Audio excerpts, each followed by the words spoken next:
दोस्तों, स्वागत है हमारे YouTube चैनल पे। दोस्तों, हमारे देश में बड़े बड़े ऋषि और संतों हो गए, उसमें थे एक महान संत कबीर जी। एक बार संत कबीर श्यामक नामा गांव में गए। वो गांव में सैकड़ों लोग रहते थे। उनमें से एक रमन नामक किसान रहता था। वो किसान रोज खेत में जाता, मजदूरी करता और शाम को घर आ जाता था। ऐसे ही उसका जीवन चलता था। एक दिन संत कबीर उस किसान को मिले और कहा, भाई, आप ऐसे ही मजदूरी करते हो, अच्छी बात है, पर वो तो जीने के लिए आपकी कमाई है, पर आपके साथ आने वाली कुछ कमाई भी करते हो कि नहीं? वो किसान समझा नहीं और उन्होंने पूछा, गुरुजी, इसका मतलब क्या? संत कबीर जी ने कहा कि मतलब के कुछ अच्छे कार्य या भगवान की भक्ति भी करते हो कि नहीं, जो मरने के बाद तुम्हारे साथ आए।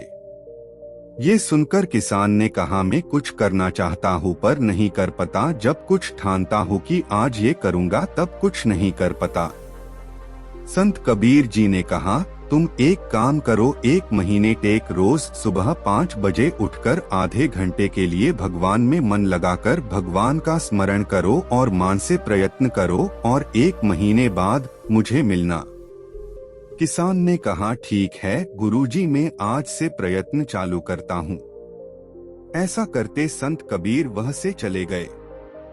वो किसान 1 महीने तक पूरा प्रयत्न किया पर वो विफल ही हो रहा था। नहीं भगवान में मन लगा पा रहा था, नहीं और कुछ अच्छे काम कर पा रहा था। ऐसा करते 1 महीना बीत गया। वो संत कबीर को मिलने उनके आश्रम गया। संत कबीर को वो किसान मिला और कहा, गुरुजी, मैंने 1 महीना प्रयत्न किया, फिर भी कुछ नहीं हो रहा, मैं कुछ नहीं कर पा रहा। संत कबीर ने कहा, ठीक है, और कहा, अपना हाथ लावो। किसान ने अपने हाथ दिखाया। संत कबीर बोले, हाथ देखकर, रमन, तुम्हारी हाथ की रेखा दिखा रही है कि कल शाम तक ही तुम्हारा जीवन है, उसके बाद तुम्हारी मृत्यु हो जाएगी। ये सुनकर किसान एकदम घबरा गया और कहने लगा, गुरुजी, अब मैं क्या करूं?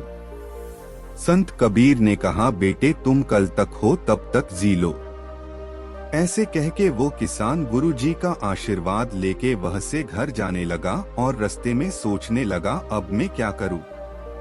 ऐसे करते करते वो घर आ गया और सोचने लगा कि मेरा जीवन तो समाप्त हो गया है। मैंने जीवन में कुछ भी अच्छा नहीं किया, केवल मेरे स्वार्थ के लिए ही जिया हूँ। ना कुछ अच्छा कार्य किया, ना भगवान में मन लगाया, नहीं अच्छे काम में हाथ लगाया। ऐसे सोचते सोचते वो सो गया। दूसरे दिन वो सुबह जल्दी उठ गया और सोचने लगा, आज तो मेरा अंतिम दिन है, आज जो भी कुछ अच्छा हो सके वो कर लेता हूँ।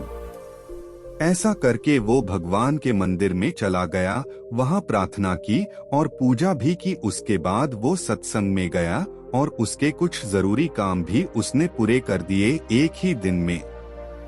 ऐसा करके शाम के 5 बजने वाले थे और वो चिंता में था और भगवान का नाम ले रहा था, पर उसने देखा कि 5 बजने के बाद भी वो जिंदा था। ये देखकर वो खुशी के मारे उछलने लगा और संत कबीर जी के आश्रम में आया और गुरुजी को प्रणाम करके बोला, गुरुजी, मैं अभी भी जिंदा हूँ।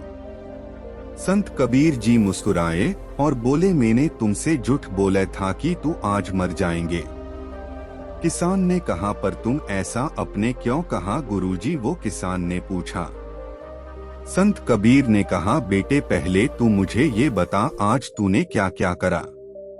किसान ने बोला, गुरुजी, आज मैं जल्दी उठ गया था और मैं मंदिर जेक पूजा की, भगवान में मन लगाया और सत्संग में भी गया और मैंने अपने व्यावहारिक घरेलू काम भी निपटा लिए।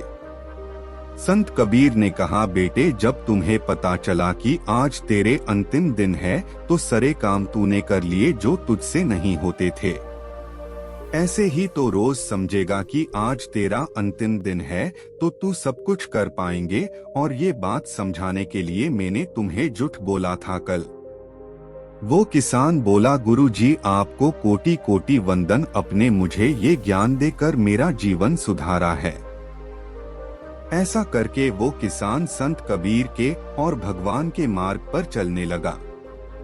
दोस्तों, संत कबीर जी की ये कहानी हमें सिखाती है कि हमें रोज सुबह उठकर ये सोचना चाहिए कि आज मेरा अंतिम दिन है तो मुझे कैसे जीना होगा।